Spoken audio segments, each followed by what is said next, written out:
Welcome back to परचम। आज हम डिस्कस कर रहे हैं 30 मार्च के करेंट अफेयर्स। तो आज की करेंट अफेयर्स की जो शॉर्ट न्यूज़ हैं वो न्यूज़ बहुत इंपॉर्टेंट है, इसलिए वीडियो को आपको लास्ट तक देखना है क्योंकि आज सबसे ज़्यादा जो इम्पोर्टेंट है वो हमारी शॉर्ट न्यूज़ है, वो हम शॉर्ट में ही देखेंगे।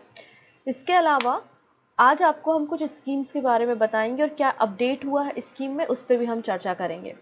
ठीक है, वीडियो के लास्ट में आपको क्वेश्चन ऑफ द डे मिलेगा जिसका आंसर आप हमको कमेंट सेक्शन में दे सकते हैं।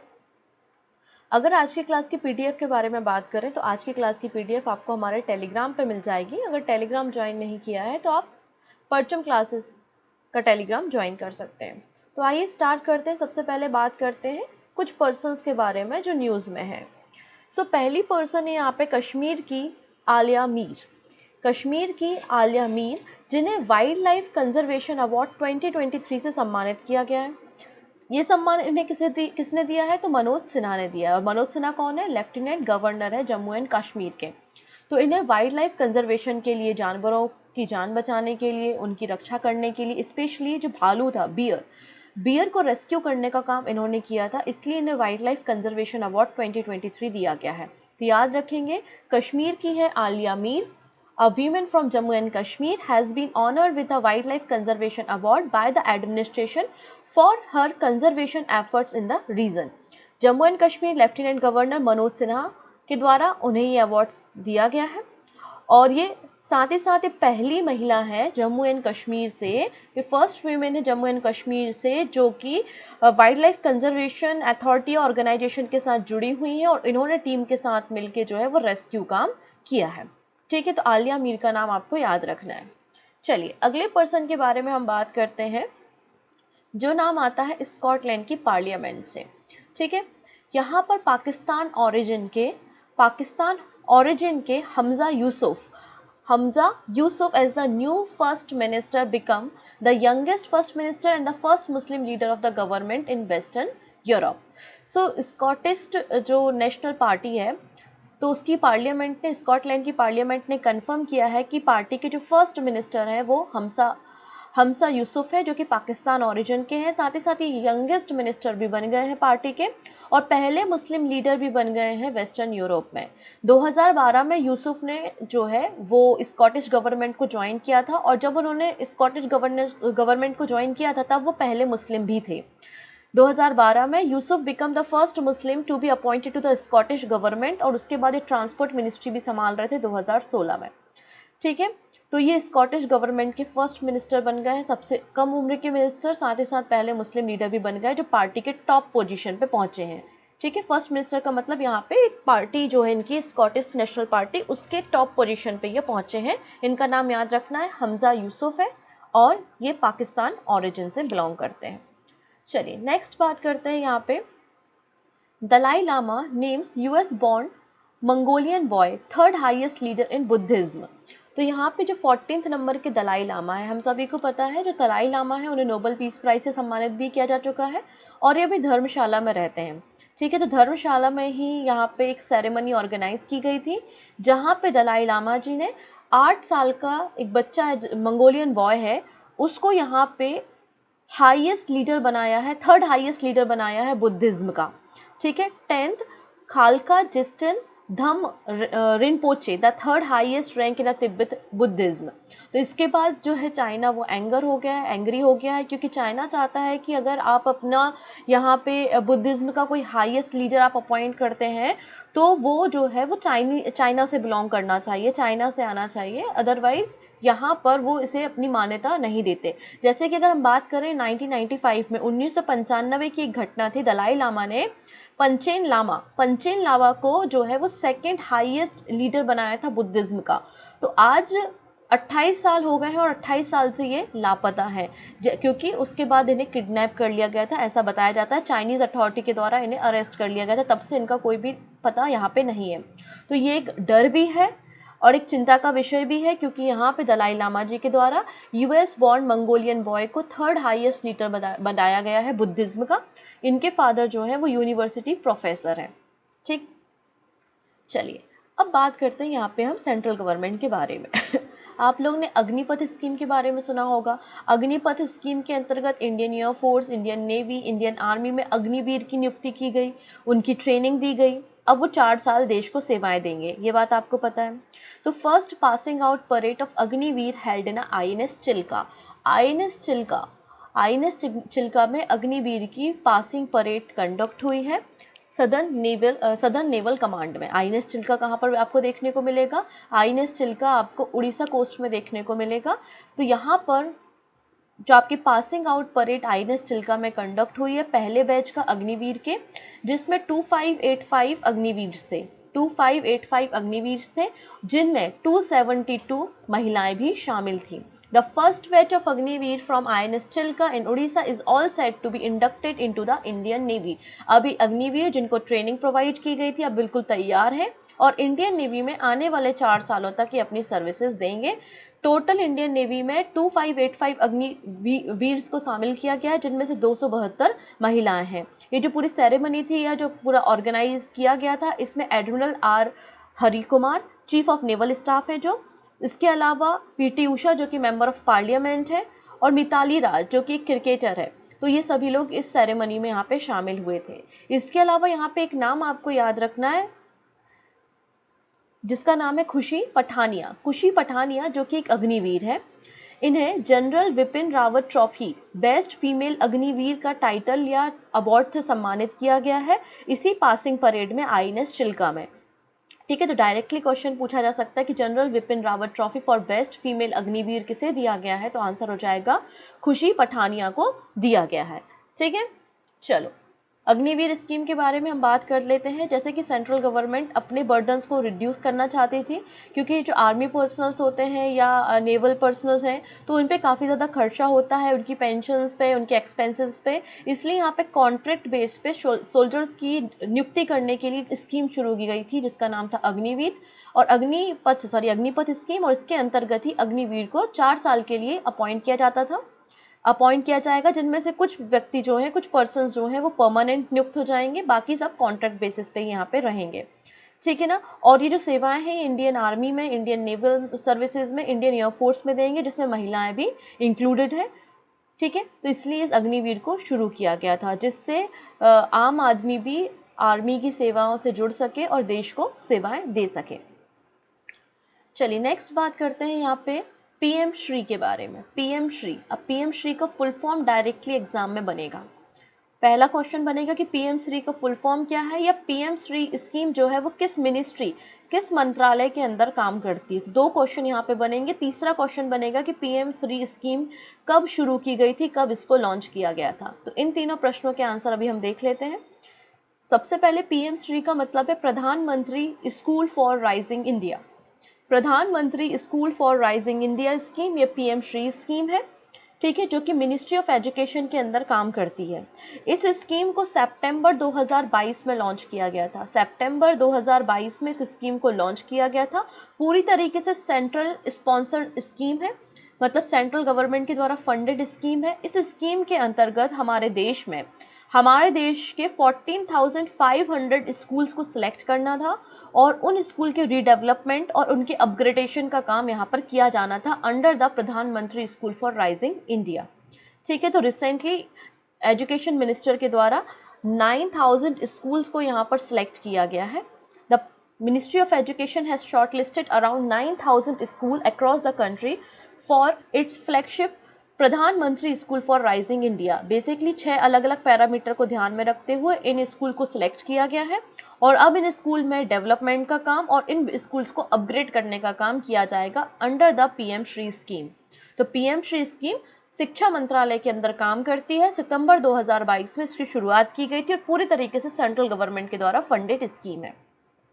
नेक्स्ट बात करेंगे प्रधानमंत्री वन धन विकास योजना। तो प्रधानमंत्री वन धन विकास योजना के बारे में हम थोड़ी सी जानकारी ले लेते हैं। पहला क्वेश्चन बनेगा कि प्रधानमंत्री वन धन विकास योजना को कब लॉन्च किया गया था। ठीक है, दूसरा क्वेश्चन बनेगा कि किस मिनिस्ट्री या किस ऑर्गेनाइजेशन के द्वारा रन की जाती है, तो यहाँ पे मंत्रालय आपसे पूछेगा। दो ही प्रश्न यहाँ से बन सकते हैं, दोनों को हम देखेंगे। तो रिसेंटली यहाँ पे लोकसभा की, क्योंकि मैंने कहा है जब भी लोकसभा की मीटिंग होती है, क्वेश्चन आंसर सेशन होते हैं, तो अपने अपने डिपार्टमेंट के जो मिनिस्टर्स होते हैं वो रिटर्न में अपने क्वेश्चन का आंसर देते हैं, इसलिए ये स्कीम वापस से चर्चा में है, जिसका नाम है प्रधानमंत्री वन धन विकास योजना। ठीक है, इस स्कीम में लोकसभा में बताया गया कि जो वन धन विकास केंद्र है, हर एक केंद्र को 15 लाख रुपए दिए गए हैं अंडर द प्रधानमंत्री वन धन विकास योजना। ये बात यहाँ पे बताई, इसलिए ये चर्चा में है। अब यहाँ पे ये वन धन विकास केंद्र क्या होते हैं और प्रधानमंत्री वन धन विकास योजना क्या है, तो बेसिकली इस योजना को 2018 में शुरू किया गया था। इस स्कीम को 2018 में लॉन्च किया गया था। इसका उद्देश्य जो ट्राइबल कम्युनिटी है, ट्राइबल कम्युनिटी में कई सारे आर्टिस्ट होते हैं, वो अपने प्रोडक्ट को बनाते हैं, उन प्रोडक्ट की सही वैल्यू, सही स्तर तक पहचान, देश विदेशों तक उन प्रोडक्ट की पहचान, इनफैक्ट हमारे इंडिया में भी जो ट्राइबल कम्युनिटी के द्वारा प्रोडक्ट तैयार किए गए हैं लोगों तक पहुंचाना और उनकी सही कीमत ट्राइबल ग्रुप को मिल सके, इसलिए यहाँ पे प्रधानमंत्री वन धन विकास योजना की शुरुआत 2018 में की गई थी। तो ये बात समझ में आ गई कि ट्राइबल्स के लिए शुरू की गई एक स्कीम है, मतलब मिनिस्ट्री ऑफ ट्राइबल इसकी नोडल एजेंसी होगी। मिनिस्ट्री ऑफ ट्राइबल क्या होगी, इसकी नोडल एजेंसी होगी। मिनिस्ट्री ऑफ ट्राइबल के साथ साथ जो ट्राइफेड है, मतलब tribal cooperative marketing development federation of India limited, दोनों के द्वारा मिलकर इस स्कीम को रन किया जाता है। ट्राइफेड की स्थापना 1987 में हुई थी, ये आपको याद रखना है, इंपॉर्टेंट है। ट्राइफेड की स्थापना 1987 में हुई थी। ठीक है, इसका उद्देश्य क्या है, जो ट्राइबल ग्रुप के लोग हैं उनका सोशल और इकोनॉमिक डेवलपमेंट करना है। ठीक है, अब यहाँ पे जो आपका ये वन धन स्कीम है, इस वन धन स्कीम के अंतर्गत क्या सेटअप किए गए थे, वन धन विकास केंद्र सेटअप किए गए थे। ठीक है, वन धन विकास केंद्र कॉन्स्टिट्यूट 10 ट्राइबल वन धन विकास सेल्फ हेल्प ग्रुप। हर एक केंद्र में 10 जो हैं वो tribal self help group associated है, जिनमें लगभग हर एक ट्राइबल सेल्फ हेल्प ग्रुप में 30 आर्टिस्ट काम करते हैं। मतलब एक केंद्र में लगभग आप कह सकते हो कि 300 आर्टिस्ट काम करते हैं। तो हर एक केंद्र को 15 लाख रुपए यहाँ पे दिए गए, ऐसा गवर्नमेंट कह रही है। बात समझ में आई? तो अलग अलग जगहों पे ट्राइबल एरियाज में वन धन विकास केंद्र सेटअप किए गए।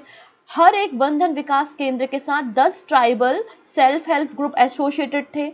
हर एक सेल्फ ग्रुप में जो है वो कई सारे आर्टिशियन थे, लगभग 30 बताया जा रहा है कि अप टू 30, नॉट 30 ओनली, मतलब अप टू 30, 20 भी हो सकते हैं, 30 भी हो सकते हैं, अप टू 30 हर एक सेल्फ हेल्प ग्रुप में आर्टिस्ट थे। और लगभग एक केंद्र में आपको अप टू 300 आर्टिस्ट देखने को मिलेंगे। तो हर एक केंद्र को 15 लाख रुपए यहाँ पर दिए गए हैं, ऐसा लोकसभा में बताया गया। नेक्स्ट बात करते हैं, आप हमेशा न्यूज़ में पढ़ते हैं कि सरकार एनर्जी इंडिपेंडेंट होना चाहती है। आपको मैंने बताया था कि 2047 तक गवर्नमेंट का लक्ष्य है कि हम एनर्जी इंडिपेंडेंट हो जाएंगे, मतलब हमें फॉसिल फ्यूल को, जो पेट्रोल डीजल है, उनको परचेज नहीं करना पड़ेगा। इसके अलावा हम कार्बन एमिशन ज़ीरो भी कर देंगे 2070 तक। ऐसे कुछ टारगेट्स हैं। अगर इन टारगेट को अचीव करना है तो आपको अपनी डिपेंडेंसी इलेक्ट्रॉनिक व्हीकल्स पे डालनी होगी। तो यहाँ पे अब ज़रूरत है कि चार्जिंग स्टेशंस को बनाया जाए। तो गवर्नमेंट ऑफ इंडिया के द्वारा 800 करोड़ रुपए, 800 करोड़ रुपए सैंक्शन किए गए हैं अलग अलग पेट्रोल पंप में। लगभग 7000 पेट्रोल पंप में फास्ट चार्जिंग स्टेशंस को सेटअप किया जाएगा। तो गवर्नमेंट ऑफ इंडिया ने कितने रुपए दिए हैं? 800 करोड़ रुपए दिए हैं, जिसके अंतर्गत 7000 फास्ट चार्जिंग स्टेशंस को सेटअप किया जाएगा पेट्रोल पंप पे। ठीक है, इतनी चीज़ें क्लियर है। किस स्कीम के अंतर्गत? तो अंडर द फेम स्कीम। और फेम स्कीम का ये फेज़ 2 है। फेम स्कीम का ये फेज़ 2 है, जिसके अंतर्गत 800 करोड़ रुपए दिए गए हैं। तो एग्जाम में पूछेगा कि फेम का फुल फॉर्म क्या है, और ये क्वेश्चन ऑलरेडी एग्जाम में अलग अलग पेपर में पूछा जा चुका है। तो फेम का मतलब है faster adoption and manufacturing of electrical vehicles. Faster adoption of manufacturing of electrical vehicle, ये फेम स्कीम है। इसका फेज़ 2 चल रहा है हमारे देश में, जिसके अंतर्गत इन 7432 7432 आपके चार्जिंग स्टेशंस को सेटअप किया जाएगा, इसलिए सेंट्रल गवर्नमेंट ने 800 करोड़ रुपए दिए हैं। अभी वर्तमान में 6586 चार्जिंग स्टेशन हमारे देश में अवेलेबल हैं। अभी जो फेम स्कीम है इसको 2015 में लॉन्च किया गया था। इस डेट को बिल्कुल मत भूलिएगा कि 2015 में आपने फेम स्कीम को लॉन्च किया था। नेक्स्ट बात करते हैं, for the first time in the country the decision on bail in the case of murder with the help of chat GPT. Actually Punjab and Haryana high court में एक केस चल रहा था। एक व्यक्ति था जिसने मर्डर किया था और पहले भी उसकी रिकॉर्ड सही नहीं थे, पहले भी उसके क्रिमिनल रिकॉर्ड थे, ठीक है। तो यहाँ पे इसकी हियरिंग चल रही थी और हियरिंग के दौरान जो जस्टिस थे, जिस जस्टिस का नाम क्या है, अनूप चिटकारा, उन्होंने चैट जीपीटी का यूज़ किया और चैट जीपीटी से क्वेश्चन पूछा। मैंने आपको पहले भी बताया है, ये चैट जीपीटी जो है वो ओपन एआई का एक आर्टिफिशियल इंटेलिजेंट चैट बोट है। क्या है ये? चैट बोट है, राइट। तो इससे आप कोई भी क्वेश्चन पूछोगे तो आपको ये उसी भाषा में आपको आंसर करेगा। तो यहाँ पे जस्टिस ने इनसे क्वेश्चन पूछा कि पूरे वर्ल्ड में अगर कोई ब्रूटल किसी का मर्डर करता है, किसी की हत्या करता है बहुत बुरे तरीके से, तो उसके बेल के क्या प्रोविज़न है, क्या क्लॉजेज हैं। तो फिर चैट जीपीटी ने अपना आंसर दिया, लगभग 3 पैराग्राफ का इसने रिप्लाई किया। उसके बाद कंक्लूजन पे हमारा हाई कोर्ट पहुंचा कि ये जो व्यक्ति हैं, ये जो पर्सन है, इनको बेल नहीं दी जाएगी। इनकी पिटीशन को, जो इन्होंने पिटीशन फाइल की थी बेल के लिए, उसको खारिज कर दिया पंजाब हरियाणा हाई कोर्ट ने। तो ये पहली बार हमारे देश में हो रहा है कि चैट जीपीटी की मदद से यहाँ पे हियरिंग में इसका यूज़ किया गया। हालांकि बाद में जो जस्टिस थे पंजाब और हरियाणा हाई कोर्ट के, उन्होंने कहा कि चैट जीपीटी का जो भी मतलब चैट बोट ने हमको जो भी रेफरेंसेस दिए हैं उनको हम आधार नहीं मान रहे हैं। वो केवल एक एनालिसिस करने के लिए है कि वर्ल्ड वाइड क्या प्रोटोकॉल चल रही हैं, किस तरीके से यहाँ पे बेल के नियम हैं, उसके लिए रेफरेंस के लिए हमने इसको यूज़ किया है। बाकी अगर हम इन व्यक्ति का क्रिमिनल रिकॉर्ड उठाएं तो पहले भी इनका क्रिमिनल रिकॉर्ड रहा है, इन्होंने पहले भी 2 मर्डर किए हैं, उसके बिहाफ में, उसके आधार पर हमने इनकी बेल को मना किया है। ये बात भी इन्होंने मेंशन की है, ठीक है ना। अगली बात करते हैं। तो चैट जीपीटी के बारे में पहले भी आपको बता चुकी हूँ, ओपन एआई के द्वारा इसको तैयार किया गया है और 30 नवंबर 2022 को इसे लॉन्च किया गया था। नेक्स्ट है आईआईटी मद्रास। आईआईटी मद्रास के रिसर्चर्स ने एक पॉकेट फ्रेंडली डिवाइस तैयार किया है जो किसी भी लिक्विड में अगर मिलावट है, जैसे कि दूध में, जूसेस में, तो उस मिलावट को विथिन 30 सेकेंड डिटेक्ट कर सकता है। विथिन 30 सेकेंड डिटेक्ट कर सकता है। तो ऐसा एक इंस्ट्रूमेंट, एक डिवाइस जो है वो तैयार किया है आईआईटी मद्रास के रिसर्चर्स ने। तो Indian institute of technology Madras researchers have developed a 3-dimensional 3D paper-based portable device then can detect adulteration in milk within 30 second. तो अगर दूध में कोई भी प्रकार की मिलावट है तो केवल और केवल 1 मिलीमीटर ऑफ लिक्विड सैंपल का यूज़ करके 30 सेकेंड में अगर किसी भी प्रकार की मिलावट है तो इसको ये डिवाइस डिटेक्ट कर सकता है।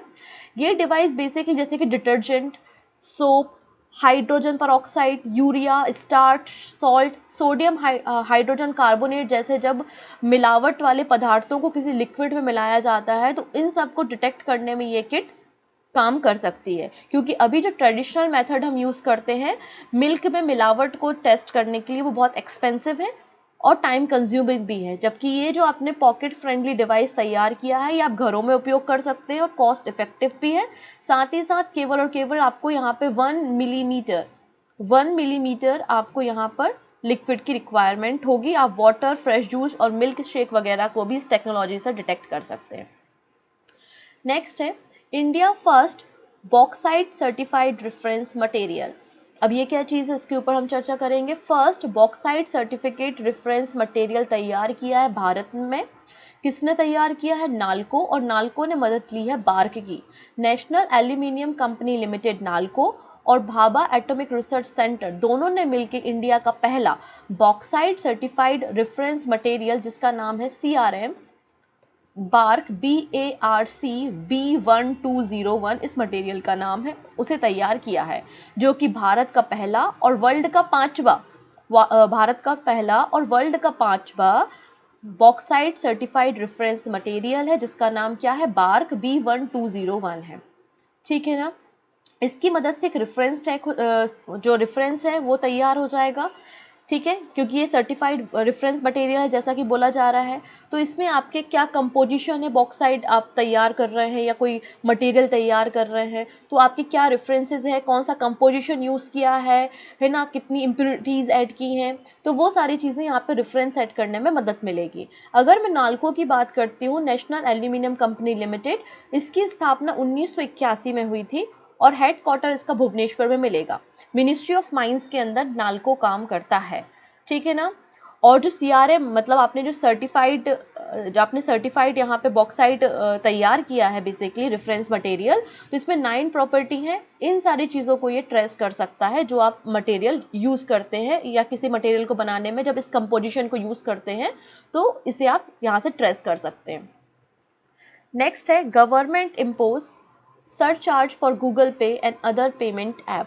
तो सरकार ने यहाँ पे डिसाइड किया है कि गूगल पे और दूसरे पेमेंट ऐप पर जो इंटरचेंज फ़ी है वो यहाँ पर लगाई जाएगी। अब ये क्या पूरा है कहानी, इसको हम थोड़ा समझते हैं। तो इसके पहले आपको समझना पड़ेगा कि प्रीपेड पेमेंट इंस्ट्रूमेंट क्या होते हैं। प्रीपेड पेमेंट इंस्ट्रूमेंट क्या होते हैं, पहले हम इसको समझ लेते हैं। फॉर एग्ज़ाम्पल हमारे पास कोई क्रेडिट कार्ड है, कोई, तो क्रेडिट कार्ड की एक लिमिट होती है। मान लेते हैं क्रेडिट कार्ड की लिमिट क्या है, 1 लाख रुपए है, तो आप इस 1 लाख रुपए की शॉपिंग अपने क्रेडिट कार्ड से कर सकते हैं और बाद में आप इसका पैसा चुका सकते हैं। या फिर आप लोग पेटीएम यूज़ करते होंगे, तो पेटीएम में आपको वॉलेट की सुविधा होती है। तो आपके वॉलेट में जैसे कि 10,000 रुपये है या 5,000 रुपये है, तो आप वॉलेट से उस पैसे को यूज़ कर सकते हैं शॉपिंग के लिए, कोई प्रोडक्ट को ख़रीदने के लिए।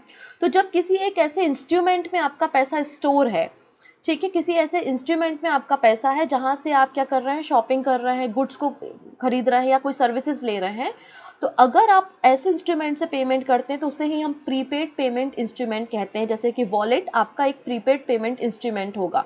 तो एनपीसीआई का फॉर्मेशन कब हुआ था, ये बात आप लोग हमें कमेंट करके बताएंगे, क्योंकि ये आपकी अम्ब्रेला बॉडी है। जितने भी ऑनलाइन ट्रांजेक्शन हमारे देश में होते हैं, चाहे वो भीम से करें, भीम एप्लीकेशन से, यूपीआई से करें या फिर पेटीएम से करें, वो सारे ट्रांजैक्शन एनपीसीआई की मदद से ही होते हैं। एनपीसीआई मतलब national payment corporation of India होता है। इसने रिसेंटली एक सर्कुलर जारी किया है और कहा है कि जितने भी प्रीपेड पेमेंट इंस्ट्रूमेंट से आप मर्चेंट को ट्रांजैक्शन करते हैं, तो यहाँ पर जो मर्चेंट होंगे, मतलब जो आपके ट्रेडर्स या मर्चेंट या दुकानदार होंगे, उनको इस पर 1.1% इंटरचेंज चार्ज फी या इंटरचेंज फीस यहाँ पर देना पड़ेगी और ये सारी चीज़ें 1 अप्रैल से इफेक्ट में आ जाएंगी। यहाँ पर हम जो ट्रांसफ़र करते हैं यूपीआई से, हम बैंक अकाउंट से दूसरे बैंक अकाउंट कर रहे हैं, ठीक है, या हम नॉर्मल जो यूपीआई ट्रांजैक्शन कर रहे हैं, तो कस्टमर के लिए इस पर कोई भी चार्जेस नहीं है। कस्टमर के लिए कोई भी चार्ज नहीं है, ऐसा एनपीसीआई ने कहा है। लेकिन अगर अपने वॉलेट से आप मर्चेंट को ट्रांजैक्शन करते तो भी आपको कोई चार्ज नहीं लगेगा। मर्चेंट को ट्रांजैक्शन का 1.1% यहाँ पर पे करना पड़ेगा, ठीक है। मतलब अगर आपने अपने वॉलेट से मर्चेंट को 10,000 रुपये पे किए हैं, तो यहाँ पे जो मर्चेंट है, चाहे वो स्मॉल मर्चेंट हो या फिर आपका ऑनलाइन मर्चेंट हो, लार्ज मर्चेंट हो, उसे यहाँ पर 2,000 रुपये से ऊपर का ट्रांजैक्शन अगर होता है तो उस पर 1.1% यहाँ पर इंटरचेंज फीस देनी पड़ेगी। मतलब 110 रुपये एक्स्ट्रा देना पड़ेगा किसे, आपके मर्चेंट को। 2,000 रुपये से ऊपर का अगर ट्रांजैक्शन होता है, किसके ज़रिए, प्रीपेड पेमेंट इंस्ट्रूमेंट के ज़रिए, ठीक है। इतनी चीज़ें। अब जैसे कि आपने कभी देखा होगा, आप किसी मर्चेंट शॉप पे जाते हैं और आप बोलते हैं कि आप क्रेडिट कार्ड से पेमेंट करेंगे, तो वो आपसे बोलता है ना कि अगर आप क्रेडिट कार्ड से पेमेंट करेंगे तो 2% एक्स्ट्रा चार्जेस लगेगा। तो ये जो 2% एक्स्ट्रा चार्ज है वो बेसिकली मर्चेंट पे लग रहा है, कस्टमर पे नहीं लग रहा होता है, बट फिर भी मर्चेंट हमसे वो 2% एक्स्ट्रा चार्जेस ले लेते हैं। उसी प्रकार यहाँ पर अगर आप वॉलेट से ट्रांजेक्शन करते हैं तो आप पे कोई चार्ज नहीं लग रहा है, पर हो सकता है कि मर्चेंट वो चार्जेस आपसे ले ले, क्योंकि मर्चेंट को 2,000 के ऊपर ट्रांजैक्शन पे 1.1% यहाँ पे पे करना पड़ेगा। उसके नीचे ट्रांजैक्शन पे कोई भी फीस नहीं लगेगी, पहली चीज़। और जो नॉर्मल हम ट्रांजैक्शन करते हैं यूपीआई से, एक बैंक अकाउंट से दूसरे बैंक अकाउंट है, जो भी हम यूपीआई ट्रांजैक्शन करते हैं, तो कस्टमर के लिए कोई चार्जेस यहाँ पे नहीं होंगे। ये बात स्पष्ट तौर पर एनपीसीआई के द्वारा कही गई है। तो आई थिंक ये मैटर आपको समझ में आया होगा, क्लियर है। अभी इंटरचेंज फ़ी क्या होती है, तो बेसिकली फॉर एग्जाम्पल मेरा अकाउंट एसबीआई में है, ठीक है, मेरा अकाउंट एसबीआई में है और मैं जिस व्यक्ति को पेमेंट कर रही हूँ उस व्यक्ति का अकाउंट किस पे है, मान लेते हैं एक्सिस बैंक में है या एचडीएफसी या किसी दूसरे बैंक में है, ठीक है ना। एक्सिस बैंक या एचडीएफसी बैंक, किसी दूसरे बैंक में उसका अकाउंट है। तो जब मैं उसको ट्रांजैक्शन करूँगी तो एक्सिस बैंक जो है वो एसबीआई को पे करेगा, जब मैं ट्रांजेक्शन करूंगी एसबीआई से किस पे, एक्सिस बैंक में, तो एक्सिस बैंक जो है वो एसबीआई को पैसा देगा जिसको हम इंटरचेंज फी कहते हैं। अभी तक हमको ये लगता है कि यूपीआई फ्री है, हमारे लिए तो फ्री है, हमको देखने में भी फ्री लगता है, हम फटाफट यूपीआई कर लेते हैं। लेकिन बैंकिंग के लेवल पे अगर आप देखेंगे तो हर एक ट्रांजेक्शन पे बैंक्स जो हैं वो इंटरचेंज फी चार्ज करते हैं, ठीक है ना। तो ये होती है आपकी इंटरचेंज फी जो हर एक ट्रांजेक्शन पे उसकी प्रोसेसिंग करने पे लगती है, ठीक है। इसके अलावा मान लेते हैं यूपीआई से मैं अपने वॉलेट में 5,000 रुपये डालती हूँ, यूपीआई से मैं अपने वॉलेट में 5,000 रुपये डालती हूँ, तो इस पर 0.15% मुझे चार्जेस देने पड़ेंगे। क्लियर है। तो these wallet are mainly online payment like Paytm, PhonePe and Google Pay. तो वॉलेट से मतलब आपके जो प्रीपेड पीपीआई इंस्ट्रूमेंट या फिर प्रीपेड पेमेंट इंस्ट्रूमेंट है उनके लिए गाइडलाइंस इशू की हैं, जिससे जो सारा बैंकिंग पे बर्डन पड़ रहा है, क्योंकि आपको तो सब कुछ फ्री दिख रहा है, सब कुछ अच्छा अच्छा दिख रहा है, लेकिन बैकग्राउंड में क्या है, बैंक्स जो होते हैं उनको ये ट्रांजेक्शन फी देनी होती है, तो बैंकिंग पे बर्डन ज़्यादा पड़ रहा है, इसलिए आरबीआई ने ये गाइडलाइंस इशू की हैं जो कि 1 अप्रैल से 1 अप्रैल से एप्लीकेबल हो जाएंगे। आई थिंक इतना आपको क्लियर हुआ होगा। चलिए नेक्स्ट बात करते हैं। यूनियन मिनिस्टर गिरिराज सिंह जी के द्वारा कैप्टिव एम्प्लॉयमेंट इनिशिएटिव को लॉन्च किया गया है। कैप्टिव एम्प्लॉयमेंट इनिशिएटिव को लॉन्च किया है यूनियन मिनिस्टर श्री गिरिराज सिंह जी के द्वारा under the Deendayal Upadhyay Kaushal Yojana, under the Deendayal Upadhyay Kaushal Yojana. अब इसका क्या है जरा हम थोड़ा देख लेते हैं। Basically ministry of rural development, जो आपका मिनिस्ट्री ऑफ रूरल डेवलपमेंट है, जो ग्रामीण क्षेत्र में डेवलपमेंट का काम करने का काम करती है, उनके द्वारा ये पूरा कैप्टिव एम्प्लॉयमेंट इनिशिएटिव रन किया जाएगा। पहली चीज़ तो ये। अब इसके अंतर्गत क्या है, जो ग्रामीण क्षेत्र में, जो आपके गांव में, विलेजेस में जो पुअर यूथ है, उन पुअर यूथ को बेसिकली ट्रेनिंग प्रोवाइड की जाएगी, और ट्रेनिंग प्रोवाइड करने के साथ उनको जॉब भी दी जाएंगी, जिससे यहाँ पर एक तो आपकी बेरोजगारी, जॉब सीकर्स की प्रॉब्लम भी खत्म होगी और जॉब प्रोवाइडर की प्रॉब्लम भी खत्म होगी। तो मैडम ये जॉब सीकर की प्रॉब्लम समझ में आई कि ठीक है, जो पुअर यूथ है रूरल एरियाज में, उनका स्किल डेवलपमेंट किया जाएगा, उनको ट्रेनिंग दी जाएगी और नौकरी दी जाएगी, तो जॉब सीकर्स की प्रॉब्लम खत्म हुई। जॉब प्रोवाइडर की प्रॉब्लम कैसे खत्म हुई, तो यहाँ पर यही तो बात है कैप्टिव एम्प्लॉयमेंट का, कि यहाँ पे 19 कैप्टिव एम्प्लॉयर साइन किए गए हैं, एमओयू साइन हुआ है मिनिस्ट्री ऑफ रूरल डेवलपमेंट के साथ, मतलब 19 कंपनीज के साथ एमओयू साइन किया है मिनिस्ट्री ऑफ रूरल डेवलपमेंट ने। ये 19 जो आपकी कंपनीज हैं, बेसिकली यही लोग हैं जो यूथ को, जो ग्रामीण क्षेत्र में पुअर यूथ हैं, उनको ट्रेनिंग प्रोवाइड करेगी। लगभग 31,000 जो रूरल यूथ है उनको ट्रेनिंग प्रोवाइड करेगी, और ट्रेनिंग प्रोवाइड करने के बाद अपनी ही कंपनी या अपनी किसी सब्सिडरी में नौकरी देने का काम करेगी, ठीक है। वो आपकी नौकरी कहीं भी हो सकती है, टेक्सटाइल इंडस्ट्री में, हॉस्पिटलिटी में, telecom, retail, power, manufacturing etcetera. तो इसलिए बोला जा रहा है कि जॉब सीकर और जॉब प्रोवाइडर दोनों की प्रॉब्लम यहाँ पे शॉर्ट आउट होगी, ठीक है। सो ये आज की न्यूज़ थी। अब अंत में बात करते हैं शॉर्ट न्यूज़ के बारे में। जैसा कि मैंने कहा था शॉर्ट न्यूज़ बड़ी इंपॉर्टेंट है, जैसा कि पहली ही जो लाइन लिखी है ये भी बहुत इंपॉर्टेंट है। गवर्नमेंट ने एस्टिमेट किया है कि 2023-24 के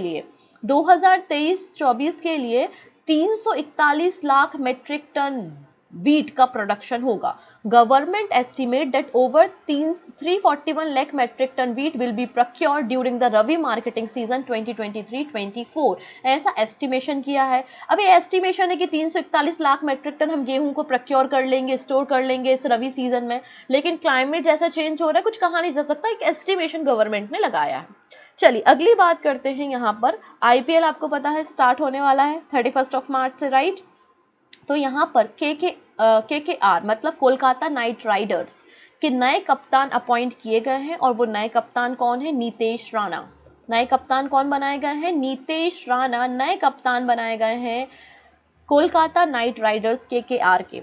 2 time IPL champion Kolkata knight riders have appointed Nitish Rana as their new captain, क्योंकि जो श्रेयस अय्यर हैं उनको इंजरी है, उनको चोट लगी हुई है, तो उनके स्थान पर यहाँ पर नीतीश राणा को कोलकाता नाइट राइडर्स का जो है वो कप्तान बनाया गया है। Nitish Rana has captain Delhi in Syed Mushtaq Ali trophy. Delhi के कप्तान भी थे ये सैयद मुश्ताक अली ट्रॉफी में, ठीक है। नेक्स्ट बात करते हैं। चलिए अगला स्टेटमेंट भी बड़ा इंपॉर्टेंट है, जो कि पीयूष गोयल जी के द्वारा दिया गया, और पीयूष गोयल जी कॉमर्स और इंडस्ट्री मिनिस्ट्री को संभालते हैं। उन्होंने कहा है कि पहली बार भारत का जो निर्यात है निर्यात मतलब क्या हो गया आपका एक्सपोर्ट, निर्यात मतलब क्या हो गया आपका एक्सपोर्ट जो है वो 750 बिलियन डॉलर को क्रॉस किया है। आज़ादी के 75 साल बाद पहली बार ये घटना हो रही है कि हमारा एक्सपोर्ट 750 बिलियन डॉलर को क्रॉस किया है। ठीक है, तो commerce and industry minister Piyush Goyal has said on March 28 that India total export have cross $750 billion, which is the highest ever, and this achievement has come in the 75th years of independence. तो हमारा export कितना है 750 billion dollar. ठीक है, अब यहाँ पर देखिएगा annual periodic labour force survey report publish की गई है 2021-22 की, और इस रिपोर्ट में बताया गया है कि highest percentage of female workers, महिलाएं जो वर्कर है वो सबसे ज़्यादा इन्वॉल्व कहाँ है, खेती में है, किसानी में है, मतलब एग्रीकल्चर सेक्टर में इन्वॉल्व है। ऐसा बोला जाता है कि लगभग 63 फीमेल वर्कर्स इन्वॉल्व हैं एग्रीकल्चर सेक्टर में। सेकेंड नंबर पे मैन्युफैक्चरिंग सेक्टर में 11.2% फीमेल इन्वॉल्व हैं। तो अगर आपसे कभी पूछ लिया जाए कि बताइए कौन सा ऐसा सेक्टर है जिसमें फीमेल वर्कर्स की संख्या सबसे ज़्यादा है, तो आप कहेंगे कि एग्रीकल्चर सेक्टर है। चलिए अभी लास्ट 2 न्यूज़ और हम देख लेते हैं यहाँ पे। सबसे पहले बात करते हैं स्पेन के इंस्टीट्यूट के द्वारा एक स्पेनिश हिंदी फुटबॉल डिक्शनरी को लॉन्च किया गया है at the embassy of Spain in new Delhi.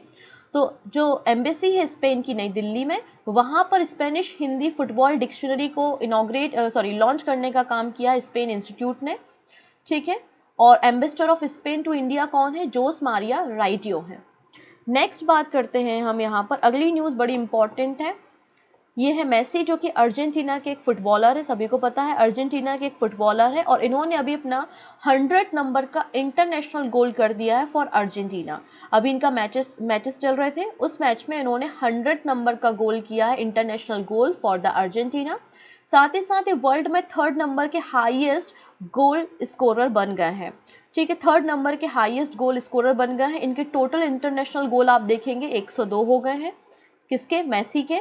अगर हम बात करते हैं फर्स्ट और सेकंड नंबर पे कौन है, तो फर्स्ट नंबर पे यहाँ पे आप देखेंगे अली दाई जो कि ईरान के हैं, ये आपके सेकंड नंबर पे मिलेंगे, 109 इनके इंटरनेशनल गोल्स हैं। वहीं फर्स्ट नंबर पे है रोनाल्डो जो कि पोर्चुगल से है, पुर्तगाल से है, और 122 इनके गोल हैं। और 3rd नंबर पे कौन बन गया है, मेसी। तो फर्स्ट नंबर पे है रोनाल्डो जो कि पोर्चुगल है, सेकेंड नंबर पे है अली दाई जिनके 109 गोल है, ईरान के हैं, और 3rd नंबर पे मेसी जो कि अर्जेंटीना के, जिनके 102 गोल है।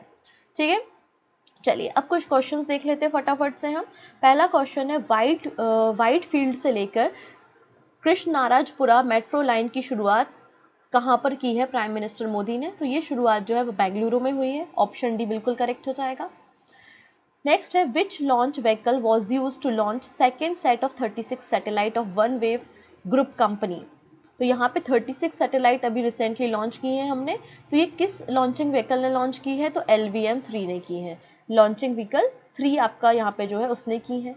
नेक्स्ट है, S&P ग्लोबल रेटिंग के अकॉर्डिंग भारत की GDP ग्रोथ रेट 2023-24 के लिए क्या रहेगी, तो 6% रहेगी। Option B is the right answer. Next है, रिसेंटली सिलिकॉन वैली बैंक जो कि कोलैप्स हुआ था, तो उसे किसने लेने का निर्णय किया है, तो आंसर हो जाएगा first citizen bank. Option A is the right answer, option number A is the right answer. Next है, union cabinet has extended the LPG cylinder subsidy under the Pradhan Mantri Ujjwala योजना बाय 1 ईयर। तो कितने अमाउंट यहाँ पे पर cylinder beneficiaries को दिया जाएगा सब्सिडी, तो आंसर हो जाएगा 200 रुपये पर cylinder. Option B is the right answer. Next है, prime minister Modi has set the vision to make India developed country by which year. तो हम कब तक विकसित देश में शामिल हो जाएंगे, डेवलप्ड कंट्री में शामिल हो जाएंगे, हमारा विजन जो है वो 2047 का है। This is question of the day. एक स्पोर्ट पर्सन है जिनका नाम है सरबजोत सिंह, ये रिसेंटली न्यूज़ में है क्योंकि इन्होंने गोल्ड मेडल जीता है। आपको सिर्फ इतना बताना है किस इवेंट में इन्होंने गोल्ड मेडल जीता है, हॉकी, टेनिस, बॉक्सिंग या फिर शूटिंग। आपका जो भी सही आंसर होगा वो आप हमें कमेंट में बताएंगे। 2 क्वेश्चन मैंने आपसे पूछे हैं, एक तो आपका क्वेश्चन ऑफ द डे है और दूसरा NPCI का फॉर्मेशन कब हुआ था। इन दोनों प्रश्नों के आंसर आप हमें कमेंट में दीजिएगा, सही आंसर भी मैं आपको वहीं दे दूंगी। सो मिलते हैं नेक्स्ट सेशन में, take care and bye bye.